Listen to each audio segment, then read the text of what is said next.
अस्सलाम वालेकुम स्टूडेंट्स, कैसे हैं आप। Welcome to our YouTube channel chemistry hub.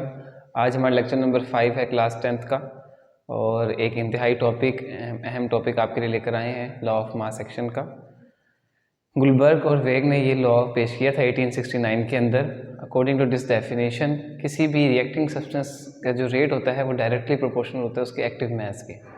यानी कि सपोज अगर हमारे पास एक सब्सटेंस है ए, इसका जो रिएक्शन का रेट होगा यानी कि इसकी रिएक्शन कितने टाइम में होगा वो डिपेंड करेगा इसके एक्टिव मास के। एक्टिव मास को हम अमूमन ब्रैकेट्स के अंदर ज़ाहिर करते हैं। तो रिएक्टिंग सब्सटेंस हमारे पास ए है, ये डायरेक्टली प्रोपोर्शनल होगा इसके एक्टिव मास के। जितना ज़्यादा ए का मास होगा उतना ज़्यादा इसका रेट ऑफ रिएक्शन होगा। इसे हम मोलर कंसनट्रेशन भी कहते हैं और इसको हम एक्सप्रेस करते हैं मोल पर डेसीमीटर क्यूब में, मोल पर डेसीमीटर क्यूब। तो किसी भी सब्सटेंस का जो रिएक्शन का रेट है वो डिपेंड करेगा उसका एक्टिव मास कितना है। जितना ज़्यादा उसका एक्टिव मास यूज़ करेंगे उतना ज़्यादा उसका रेट ऑफ रिएक्शन होगा। इसी तरीके से अगर हमारे पास कोई रिएक्टिंग सब्सटेंस है बी, इसका जो रेट होगा वो डायरेक्टली होगा इसकी कंसंट्रेशन के या इसके एक्टिव मास के। जितना ज़्यादा इसकी अमाउंट या कंसंट्रेशन लेंगे, एक्टिव मास लेंगे, उतना ज़्यादा इसका रेट ऑफ रिएक्शन होगा। ठीक है, ये तो है अगर हमारे पास इंडिविजुअली एक सब्सटेंस के लिए एक रिएक्टिंग सब्सटेंस है, उसका रेट अगर डायरेक्टली प्रोपोर्शनल है उसके एक्टिव मास के। इस तरीके से बी है, उसका रेट है डायरेक्टली। लेकिन हमें अगर ओवरऑल रिएक्शन निकालना है तो ओवरऑल रिएक्शन किस पर डिपेंड करेगा, तो जो रेट ऑफ रिएक्शन होगा, ओवरऑल रेट ऑफ रिएक्शन होगा, वो हमारे पास इन दोनों के या जो भी जितने भी हमारे पास सब्सटेंस होंगे उनके प्रोडक्ट पर डिपेंड करेगा, उनके एक्टिव मासेस के प्रोडक्ट पे। प्रोडक्ट का मतलब है हम उसको मल्टीप्लिकेशन में लिखेंगे, यानी कि ए और बी। ओवरऑल रिएक्शन जो है वो डायरेक्टली है हमारे पास ओवरऑल रिएक्शन। अगर ए और बी का रिएक्शन हो रहा है तो हमारे पास ए का जो रिएक्शन है वो इसके एक्टिव मास पे डिपेंड करेगा और बी का रिएक्शन इसके एक्टिव मास पे। लेकिन तो मुकम्मल जो रिएक्शन का रेट है वो सिर्फ एक रिएक्टिंग सब्सटेंस या दूसरे रिएक्टिंग सब्सटेंस पे डिपेंड नहीं करेगा, जितने भी रिएक्टिंग सब्सटेंस हैं उन तमाम के एक्टिव मासेस के प्रोडक्ट पर डिपेंड करेगा। आई होप सो कि आपको बात समझ में आई हो कि अगर एक इंडिविजुअली हमारे पास रिएक्टेंट है उसका रेट उसके एक्टिव मास पर डिपेंड करेगा, इस तरीके से दूसरा है उसका रेट उसके एक्टिव मास पर डिपेंड करेगा। लेकिन जो ओवरऑल रिएक्शन है वो डिपेंड करेगा product of the active masses of the reacting substance. जितने भी रिएक्टिंग सब्सटेंस हैं उनके प्रोडक्ट पर डिपेंड करेगा। चाहे अगर सी भी होता तो इसको हम सी भी लिखते हैं यहाँ पर, तो तीनों का प्रोडक्ट लेना पड़ेगा, तीनों के प्रोडक्ट के ऊपर रिएक्शन का रेट डिपेंड करेगा। तो स्टार्ट करते हैं अपने एग्जाम्पल से। इक्वेशन है हमारे पास, इसकी इक्वेशन फाइंड आउट करनी है रेट ऑफ रिएक्शन की। ए प्लस बी रिवर्सिबल रिएक्शन है, सी प्लस डी। अब हमारे पास ए है, बी है, सी और डी है, ये दोनों रिएक्टेंट्स हैं, वो हमारे पास प्रोडक्ट साइड्स हैं। ए और बी का जो रिएक्शन होगा उसे हम फॉरवर्ड रिएक्शन कहेंगे। ए और बी का रिएक्शन जो है वो फॉरवर्ड रिएक्शन, जबकि सी और डी का जो रिएक्शन होगा उसको हम रिवर्स रिएक्शन कहेंगे, रिवर्स रिएक्शन। सबसे पहले हम रेट ऑफ फॉरवर्ड रिएक्शन निकालेंगे। रेट ऑफ फॉरवर्ड रिएक्शन किस पर डिपेंड करेगा, ए पे या बी पे या दोनों पे। तो हमारे पास रेट ऑफ फॉरवर्ड रिएक्शन ए और बी की दोनों की कंसंट्रेशन के प्रोडक्ट पर डिपेंड करेगा। तो rate of forward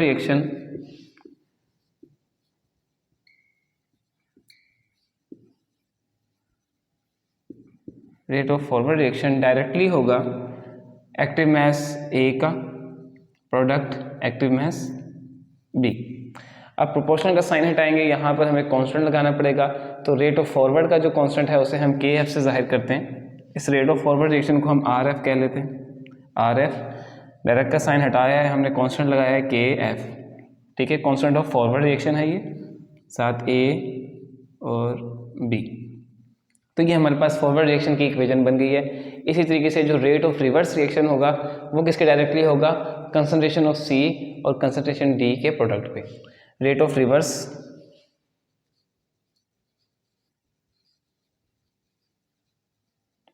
reverse reaction directly किसके होगा, कंसंट्रेशन ऑफ या active mass of C product active mass of D, यानी कि मोलर कंसंट्रेशन सी की और मोलर कंसंट्रेशन डी के प्रोडक्ट पे। फिर सिमिलरली प्रोपोर्शन का साइन हटाएंगे। रेट ऑफ रिवर्स रिएक्शन को हम आर आर से जाहिर करते हैं। Rate of reverse is equal to, यहाँ पर हमारे पास कांस्टेंट लगेगा reverse constant K R concentration of C product concentration of D. तो हमारे पास दो इक्वेशंस बन गई हैं, एक फॉरवर्ड की और एक रिवर्स की। और आप जानते हैं कि रेट ऑफ फॉरवर्ड और रेट ऑफ रिवर्स को अगर हमने इक्वल करना है, यानी कि रेट ऑफ फॉरवर्ड और रेट ऑफ रिवर्स इक्वल कब होते हैं, तब हमारे पास ये इक्विलिब्रियम के ऊपर जो है रेट ऑफ फॉरवर्ड और रेट ऑफ रिवर्स क्या हो जाते हैं, इक्वल हो जाते हैं। जब भी इक्विलिब्रियम आएगी डायनामिक इक्विलिब्रियम के ऊपर, रेट ऑफ फॉरवर्ड और रेट ऑफ रिवर्स क्या हो जाएंगे, एक दूसरे के इक्वल आ जाएंगे। तो हम यहाँ पर कंडीशन रखेंगे, डेफिनेशन में मिटा देता हूँ।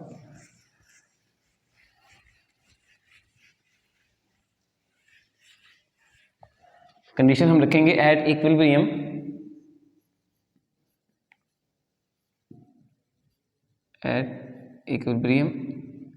इक्विलिब्रियम के ऊपर क्या होगा, हमारे पास रेट ऑफ फॉरवर्ड इक्वल हो जाएगा रेट ऑफ रिवर्स के, यानी कि R F equal to R R. Rate of forward की जो इक्वेशन है हमारे पास वो है K F A B, K F molar concentration of A product molar concentration of B.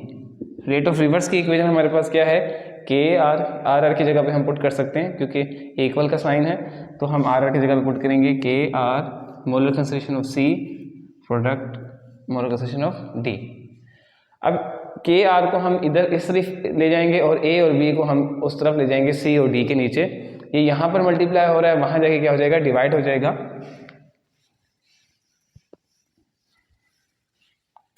के आर वहाँ जाके डिवाइड हो जाएगा, तो के एफ ओवर के आर ये इक्वल हो जाएगा, ए और बी यहाँ मल्टीप्लाई हो रहे हैं, वहाँ जाके क्या हो जाएंगे, सी ओवर डी से डिवाइड हो जाएंगे, ए ओवर बी।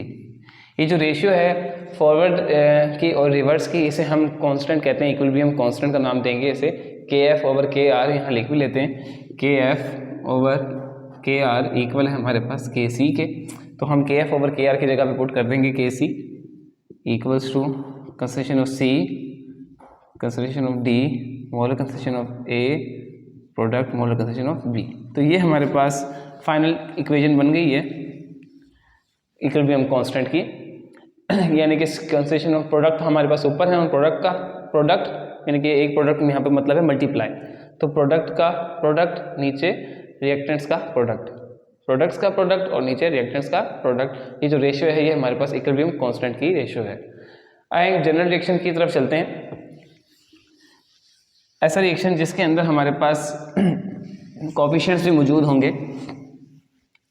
कोएफिशिएंट क्या होते हैं, जैसे हमारे पास रिएक्शन है ए बी, रिएक्टिंग सब्सटेंस है कंसंट्रेशन ऑफ डी डी। तो ये हमारे पास किसी भी रिएक्शन में एग्जांपल के तौर पर हमारे पास लिखा होता है 2 hydrogen plus iodine forms 2 hydrogen iodide. ये जो मोल्स लिखे हुए हैं इसे हम कोएफिशिएंट कहेंगे। यहाँ पर ये जो स्मॉल ए है ये कोएफिशिएंट है हमारे पास रिएक्टेंट ए का, ये कोएफिशिएंट है रिएक्टेंट बी का, ये कोएफिशिएंट है रिएक्टेंट सी का और ये कोएफिशिएंट है रिएक्टेंट डी का।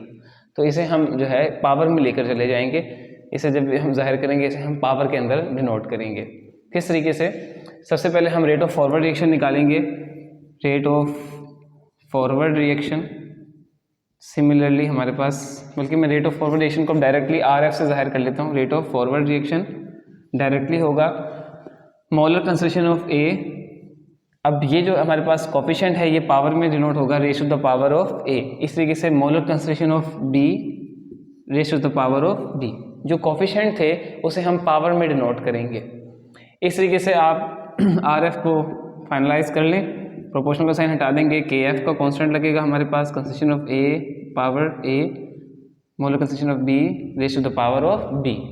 इसको हम पावर में डिनोट करेंगे जो भी हमारे पास कोएफिशिएंट होगा। यहाँ पर हम जनरल रिएक्शन लिख रहे हैं तो हम एग्जांपल में देखेंगे तो आपको क्लियर हो जाएगा कि किस को हमने जो है वो पावर में लिखना है। इस तरीके से रेट ऑफ रिवर्स की इक्वेशन बना लेंगे। रेट ऑफ रिवर्स डायरेक्टली होगा, रेट ऑफ रिवर्स किसका होगा, प्रोडक्ट्स का होगा। तो प्रोडक्ट्स में हमारे पास कंसंट्रेशन ऑफ सी है, molar concentration of C power C, molar concentration of D raise to the power of D. Coefficient को हम पावर में डिनोट करेंगे, डायरेक्ट का साइन हटाएंगे, यहाँ पर हमारे पास कांस्टेंट लग जाएगा के आर कंसंट्रेशन ऑफ सी, इसी तरीके से कंसंट्रेशन ऑफ डी। तो ये हमारे पास रिवर्स रिएक्शन की इक्वेशन बन गई, ये हमारे पास फॉरवर्ड रिएक्शन की है। फिर आप जानते हैं कि जब इक्विलिब्रियम होगी, eight equilibrium rate of forward equal हो जाएगा रेट ऑफ रिवर्स के। तो यहाँ हम कंडीशन लिखेंगे एट इक्विलिब्रियम इक्विलिब्रियम की हालत के ऊपर रेट ऑफ फॉरवर्ड और रेट ऑफ रिवर्स क्या हो जाएंगे, एक दूसरे के इक्वल हो जाएंगे। अब यहाँ से आपको रेट ऑफ फॉरवर्ड की इक्वेशन पता है, K F consistent of A power A consistent of B power B. तो आर एफ की जगह पे हम लिखेंगे K F consistent of A power A molar consistent of B power B. इसी तरीके से रेट ऑफ रिवर्स की इक्वेशन हमारे पास है K R consistent of C raise to the power of C consistent of C D raise to the power of D. तो equation हम बनाएंगे यहाँ पर K R C power C D raise to the power of D. अब is equal to same condition है, K are को यहाँ divide कर देंगे, ए और बी को उस तरफ डिवाइड कर देंगे, और फिर आपको पता है K F over K are यहाँ पर डिवाइड हो जाएगा के आर, और जबकि ए और बी वहाँ पे जाके सी और डी से डिवाइड हो जाएंगे। Concentration of C concentration of D power D concentration of A power A और concentration of B power B. जानते हैं K F over K R equal होता है हमारे पास K C K F over K R equals to K C. तो हम के एफ ओवर के आर की जगह पर के सी भी पुट कर सकते हैं। तो ये हमारे पास एक जनरल रिएक्शन की के सी की जो है हमारे पास इक्वेशन बन गई है। इसमें हमारे पास प्रोडक्ट और उनके coefficient as a power show होंगे, कोफिशिएंट को पावर में लेकर चले जाएंगे। अब हम कोई एग्जांपल कर लेते हैं ताकि आपको ये अंदाज़ा हो जाए कि ये जो पावर में जा रहे हैं ये किस तरीके से, ये क्या है, सी क्या है, ए बी स्मॉल ए और बी क्या चीज़ें हैं। तो इसके लिए हम एक रिएक्शन देख लेते हैं, इसे नोट कर लें।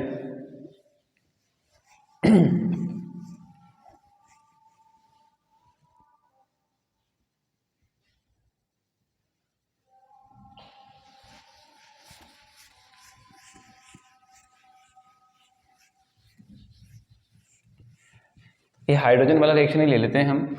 2H2 plus I2 hydrogen iodide का, हाइड्रोजन और आयोडीन का रिएक्शन है। इससे हमारे पास बनेगा 2 हाइड्रोजन आयोडाइड। अब ये जो 2 है यहाँ पर कुछ नहीं है, यहाँ पर 1 होगा। इधर कोफिशिएंट क्या है 1 है, जबकि यहाँ पर कोफिशिएंट क्या है 2 है। इस तरीके से यहाँ पर भी कोफिशिएंट क्या है 2 है। तो इसकी हम इक्वेशन बनाएंगे। एक्सप्रेशन के लिए हम देखेंगे पहले rate of forward. Rate of forward किसका होगा, हमारे पास रिएक्टेंट्स का, वो डायरेक्टली होगा मोलर कंसंट्रेशन ऑफ हाइड्रोजन, और 2 कोफिशिएंट था, इसको हम पावर में लिखेंगे। ये वाला 2 नहीं लिखना, ये हाइड्रोजन मॉलिक्यूल है, जबकि ये कोफिशिएंट जो इधर लेफ्ट साइड पे लिखा होगा सिंबल के, उसे हम यहाँ पर नोट करेंगे। अच्छा जी, इसी तरीके से product of molar concentration of hydrogen raise to the power of 2, इस तरीके से आयोडीन की I2, यहाँ पर कुछ भी नहीं है इसलिए यहाँ पर हम ऊपर 1 ही होगा, लिखने की ज़रूरत नहीं है। तो ये हमारे रेट ऑफ फॉरवर्ड की बन गई। इक्वल का साइन लगाने के लिए हम कांस्टेंट लगाएंगे, के आर H2 पावर 2 I2 की पावर 1। और इस तरीके से RF के लिए हम रेट ऑफ रिवर्स के लिए बनाएंगे। रेट ऑफ रिवर्स डायरेक्टली होता है किसके, रेट ऑफ रिवर्स किसका होता है, प्रोडक्ट का होता है। प्रोडक्ट हमारे पास क्या है, हाइड्रोजन आयोडाइड, और यहाँ पर जो कोफिशिएंट है वो 2 है, वो पावर में चला जाएगा। इस तरीके से हम प्रोपोर्शन का साइन हटाना चाहते हैं। Rate of reverse is equal to हो जाएगा के आर HI की पावर 2। लोग कोशिश कीजिएगा ये इक्वल को कंफ्यूज नहीं करना। अक्सर औकात लोग के आर इस तरफ लिख देते हैं, आर उस तरफ लिख देते हैं, या कभी के आर इक्वल टू लिख देते हैं। तो इस तरह की कंफ्यूजन नहीं करनी। प्रोपोर्शन का साइन हटाएंगे, इक्वल लगाने के बाद यहाँ पर कांस्टेंट ज़रूर लगेगा, तो ये वो कांस्टेंट है। अब आपको पता है एट इक्विलिब्रियम के ऊपर रेट ऑफ फॉरवर्ड और रेट ऑफ रिवर्स क्या हो जाएंगे, इक्वल हो जाएंगे। तो rate of forward at equilibrium rate of forward is equal to rate of reverse. हम इक्विलिब्रियम लिख लेते हैं, एट इक्विलिब्रियम की हालत पे रेट ऑफ फॉरवर्ड और रेट ऑफ रिवर्स क्या हो जाएंगे, इक्वल हो जाएंगे। इक्वेशन आपको पता है फॉरवर्ड की क्या थी, के F H2 power 2 I2 power 1। ये तो हमारे पास आगे रेट ऑफ फॉरवर्ड की। इसी तरीके से रेट ऑफ रिवर्स की क्या है हमारे पास, के आर HI की पावर 2। फिर वही कंडीशन है, K F over K are करना है जो इक्वल हो जाएगा के सी के। तो आप के एफ ओवर के आर को उस तरफ ले जाएंगे, ये बन जाएगा के एफ ओवर के आर। इसे हम डायरेक्टली के सी भी लिख सकते हैं। पहले के एफ ओवर के आर उस तरफ आ जाएगा जो इक्वल हो जाएगा के सी के। इसी तरीके से हाइड्रोजन आयोडाइड ऊपर रहेगा, जबकि ये दोनों यहाँ पर मल्टीप्लाई हो रहे हैं, वहाँ जाके क्या हो जाएंगे, डिवाइड हो जाएंगे। तो हम इस लिखेंगे हाइड्रोजन आयोडाइड पावर 2, और नीचे आ जाएगा hydrogen raise to the power of 2 और आयोडीन की पावर 1। तो ये हमारे पास केसी बन गई है एक जनरल हाइड्रोजन आयोडीन की रिएक्शन की। तो यहाँ से आपको समझ में आ गया होगा, तो ये जो कोफिशिएंट है ये लेफ्ट साइड पे लिखे होंगे, यहाँ आपका कोफिशिएंट 2 है, तो इसको हम पावर में लेकर चले जाएंगे। और एक रिएक्शन जिस तरह मैं डायरेक्टली बना के दिखा देता हूँ आपको एक और रिएक्शन की, ताकि बुक्स वाले एग्जाम्पल्स भी कवर हो जाएं। तो हमारे पास रिएक्शन है N2 + 3H2 forms 2NH3, ammonia formation है, हैबर प्रोसेस है। इसके अंदर देखेंगे अमोनिया बन रहा है, ये हमारे पास प्रोडक्ट है, Kc की हम फॉर्म बनाएंगे, Kc डायरेक्ट बना लेते हैं, प्रोडक्ट हमेशा ऊपर होगा। हमारे पास क्या है, अमोनिया है NH3, और जो कोफिशिएंट है जो 2 है उसको हम पावर में लेके चले जाएंगे, ये 2। इसी तरीके से नीचे क्या आ जाएगा हमारे पास, N2 और H2 का प्रोडक्ट, N2 के लिए कोई पावर नहीं बनेगी क्योंकि यहाँ पर कुछ भी नहीं है, 1 है, तो इस हम पावर में कुछ भी लिखेंगे 1 ही होगा। और H2 के लिए हम क्या पावर लगाएंगे, यहाँ पर H2 के लिए हम 3 पुट करेंगे। तो ये 2 ऊपर नहीं लेके जाना, जो लेफ्ट साइड पे आपको नज़र आ रहा होगा मॉलिक्यूल के, वो हमारे पास जो है वो पावर में नज़र आएगा। तो ये हमारे पास इक्वेशन बन गई, इक्विलिब्रियम एक्सप्रेशन बन गई है अमोनिया के रिएक्शन की, फॉर्मेशन ऑफ अमोनिया की। तो इस तरीके से आप किसी भी रिएक्शन की बना सकते हैं। और ये जो ब्रैकेट में है ये हमारे पास एक्टिव मास है, इसके जो यूनिट है वो है मोल पर डेसीमीटर क्यूब, मोल पर डेसीमीटर क्यूब के, इससे हम इसको शो करते हैं। तो आगे हम इंशाल्लाह Kc के बारे में पढ़ेंगे कि Kc की अहमियत क्या है, Kc क्या होती है और ये किस चीज़ पर डिपेंड करती है। तो उसमें आपको जो है वो ये भी पता लगेगा Kc का यूनिट क्या होता है, वो इंशाल्लाह नेक्स्ट लेक्चर में हम कवर करेंगे। अल्लाह हाफिज़।